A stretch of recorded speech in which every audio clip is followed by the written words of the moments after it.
Good morning students. Physics के इस lecture में अपन देखेंगे एक न्यूमेरिकल। लास्ट टाइम पे अपन ने देखा था कि एक न्यूमेरिकल था, दूसरे में न्यूमेरिकल का मैंने आपको हिंट दिया था। अब देखते हैं उसको हल कैसे किया है। देखो बेटा, दो आवेश हैं, +9 इलेक्ट्रॉन और प्लस का 1 इलेक्ट्रॉन। इनके बीच में एक ऐसा आवेश रखना है जहाँ पर वो संतुलित हो। मैंने मान लिया दोनों के बीच में, सॉरी माना नहीं, ये तो दिया गया है कि दोनों के बीच में दूरी a है।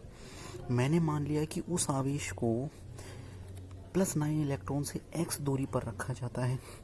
x दूरी पर रखने पर यहाँ पे रखेंगे तब ये संतुलित अवस्था में होगा। तो अगर ये दूरी x है तो इस प्लस इलेक्ट्रॉन के साथ में कितनी दूरी आएगी, a-x। भाई पूरे a में से ये x माइनस हो गया तो क्या बचा, a-x। तो देखो, माना क्यों आवेश को +9 इलेक्ट्रॉन से x दूरी पर रखने से यह संतुलित हो जाता है। सर्वप्रथम +9 इलेक्ट्रॉन तथा क्यों आवेश के मध्य वैद्युत बल, मतलब इसके और इसके मध्य मेरे को वैद्युत बल निकालना है, तो वो कितना होगा, Q1 Q2 बटे इस दूरी का होल स्क्वायर। तो देखो +9 इलेक्ट्रॉन, सॉरी, तो इन दोनों के बीच में Q1 Q2 बटे आर स्क्वायर। तो Q1 कितना है, 9 इलेक्ट्रॉन, और Q2 कितना है, Q, और बटे दोनों के बीच की दूरी कितनी है, x, तो x स्क्वायर। फिर इस प्लस इलेक्ट्रॉन और Q के बीच की वैद्युत बल, तो वो कितना आएगा, F2 बराबर KE बटा a-x स्क्वायर। चूँकि Q संतुलित अवस्था में है, देखो ये Q संतुलित अवस्था में है, मतलब इस पर जितना 9 इलेक्ट्रॉन बल लगाएगा उतना ही E इलेक्ट्रॉन बल लगाएगा, यानी इन दोनों के मध्य का स्थिर वैद्युत बल बराबर होगा इन दोनों के मध्य स्थिर वैद्युत बल के। तो देखो यहाँ पर F1 और F2 को मैंने बराबर कर दिया, तो बराबर किया तो समीकरण 1-2 से K9 इलेक्ट्रॉन Q बटा x स्क्वायर बराबर K इलेक्ट्रॉन Q बटा a-x स्क्वायर। K से K कटा, इलेक्ट्रॉन से इलेक्ट्रॉन कटा, Q से Q कटा, तो कितना बचा, 9 बटे x स्क्वायर बराबर 1/a-x स्क्वायर। दोनों तरफ वर्गमूल ले सकते हैं क्योंकि यहाँ भी स्क्वायर, यहाँ a-x का होल स्क्वायर और यहाँ 9 है। वर्गमूल लिया तो 9 का तो हुआ 3, x स्क्वायर का x हो गया, और वो a-x का स्क्वायर का a-x। वज्र गुणा किया तो 3 इस a-x से मल्टीप्लाई हो जाएगा और x 1 से, तो यहाँ कितना बचा, 3a-3x बराबर x, तो 3a बराबर x प्लस 3x, तो 3a बराबर 4x, तो x बराबर कितना बचा, 3a/4। तो यानी कि अगर इस आवेश को मैं +9 इलेक्ट्रॉन से 3a/4 दूरी, यानी इस a की 3/4 पर रखता हूँ, तब ये संतुलित अवस्था में होगा। अब ये 9 इलेक्ट्रॉन से तो 3/4 ये दूरी पर है, तो ये दूरी कितनी हो गई, a-3a/4, यानी a/4। तो आप दोनों बता सकते हो कि क्यों आवेश +9 इलेक्ट्रॉन से 3a/4 तथा प्लस इलेक्ट्रॉन से a/4 दूरी पर संतुलित अवस्था में होगा। हाँ बेटा, इसके बाद में अपन एक नेक्स्ट न्यूमेरिकल और देख सकते हैं।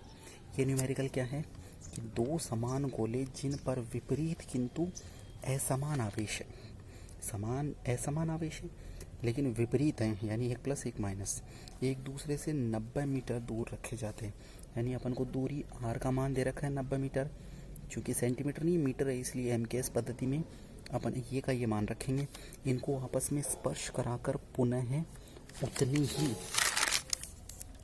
दूरी पर रख दिया जाता है, तो वे एक दूसरे को 0.025 न्यूटन बल से प्रतिकर्षित करने लगते हैं। दोनों में प्रत्येक का अंतिम आवेश ज्ञात करें। कहने का तात्पर्य ये है कि R का मान दे रखा है, F का मान दे रखा है, तो क्या निकालना है अपन को, तो अपन को निकालना है अंतिम आवेश। क्योंकि दोनों एक समान आवेश है, तो इसलिए एक समान आवेश होने के कारण मैंने मान लिया कि माना प्रत्येक पर क्या है, क्यों आवेश है, माना प्रत्येक पर क्यों आवेश है। अब एक बात और ध्यान रखना है, इसमें कहा है कि असमान आवेश दिया जाता है। तो इस क्वेश्चन में देखो दो समान गोले जिन पर विपरीत परंतु असमान आवेश है। अब ध्यान रखने की बात यह है कि ये असमान आवेश तो दे दिया, लेकिन चूंकि गोला समान है, तो गोला अगर समान रहेगा तो इन पर आवेश की मात्रा भी एक समान ही रहेगी। ये इसका सबसे बेसिक कॉन्सेप्ट है कि अगर आकार समान होता है तो आवेश की मात्रा भी एक समान होती है। वो मैं आगे चलकर आपको बताऊंगा कि आवेश केवल सतह पर ही जमा होता है। तो अगर गोला है, गोले की सतह पर जमा होगा, तो यानी दोनों गोले अगर पृष्ठीय क्षेत्रफल समान है तो उनके ऊपर आवेश भी कैसा आएगा, समान आएगा। तो इस न्यूमेरिकल को करने का बेसिक मकसद ये था कि आपको ये बताना था कि अगर कोई समान आकार की वस्तु है तो आप अलग अलग आवेश दोगे तो भी वो एक समान आवेश ही ग्रहण करेगी। तो दोनों गोले समान हैं, यानी एक समान आकृति के हैं, लेकिन असमान आवेश दिया गया है। फिर भी इनके ऊपर असमान आवेश देने पर भी आकृति एक समान होने के कारण एक समान आवेश आएगा। मैंने माना प्रत्येक पर आवेश क्यों है, तो चूंकि F बराबर होता है 1/4 पाई एप्सिलॉन 0 या Q1 Q2 upon R square.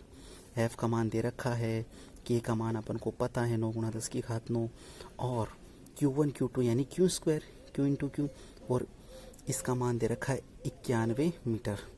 तो मान रखा, फिर वज्र गुणा किया, भाई वज्र गुणा ये F इधर आ जाएगा, सॉरी F से ये पूरा का पूरा मल्टीप्लाई हो जाएगा, भाई F से R स्क्वायर मल्टीप्लाई हो गया और F के अपॉन में K आ जाएगा। ये सारे के सारे मान रखे तो Q स्क्वायर बराबर 0.025 इंटू 0.90 मीटर स्क्वायर बटा 9 × 10⁹ कैलकुलेट किया तो Q स्क्वायर बराबर 0.225 into 10⁻⁻12 coulomb square. Under root लिया तो ये आएगा 1.5 × 10⁻⁻6 कूलम। तो इसमें बाकी सारी कैलकुलेशन तो बहुत इजी है, केवल बेसिक कॉन्सेप्ट कौन सा है, गोले वाला ही ध्यान रखना है। तो ये 2 न्यूमेरिकल हैं, आप कर लेना अपनी कॉपी में। अब अपन नेक्स्ट अगले लेक्चर में पढ़ेंगे विद्युत क्षेत्र तथा विद्युत क्षेत्र की तीव्रता। Very very very important topic है, डिटेल से देखेंगे अगले लेक्चर में।